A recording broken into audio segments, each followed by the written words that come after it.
सबको राधे राधे, जय सिया राम। मैं हूँ आपकी अपनी रेणु तिवारी और रेणु तिवारी ऑफिशियल में स्वागत करती हूँ।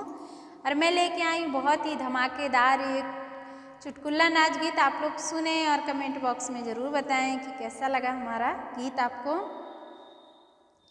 नाटावा मरद नाही भावै मोरी माई हो, नाटावा मरद नहीं भावै मोरी माई हो। हे गंगा मैया तू कछु नरी चढ़ाऊबै, हे गंगा मैया तू कछु नरी चढ़ाऊबै। नाटावा कलई जातु बहाई मोरी माई हो, नाटावा कलई जातु बहाई मोरी माई हो।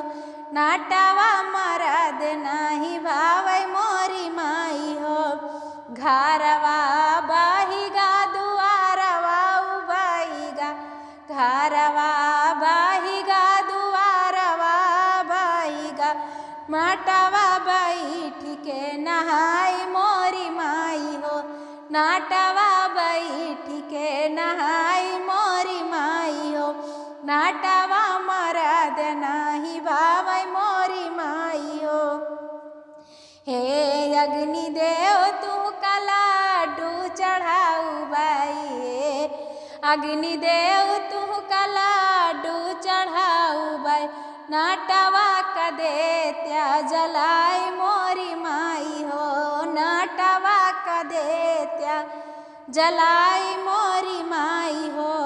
महला जारिगा दु महला उजारिगा, महला जारेगा दु महला जारेगा। नाटावा बैठ के तापै मोरी माई हो, नाटावा बैठ के तापै मोरी माई हो। नाटावा मरद नहीं भावै मोरी माई हो, नाटावा मरद नहीं भावै मोरी माई हो। हे पावन देव तू कचोला चढ़ाई बहे, पावन देव तू कचोला चढ़ाई ब।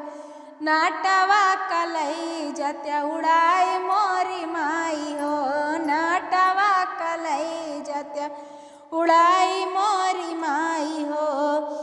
छानिया उड़ेगा छपारवा उड़ेगा, छानिया उड़ेगा छपारवा उड़ेगा। नाटावा बैठ के जुड़ाई मोरी माई हो, नाटावा बैठ के जुड़ाई मोरी माई हो। नाटावा मरद नाही भावै मोरी माई हो, नाटावा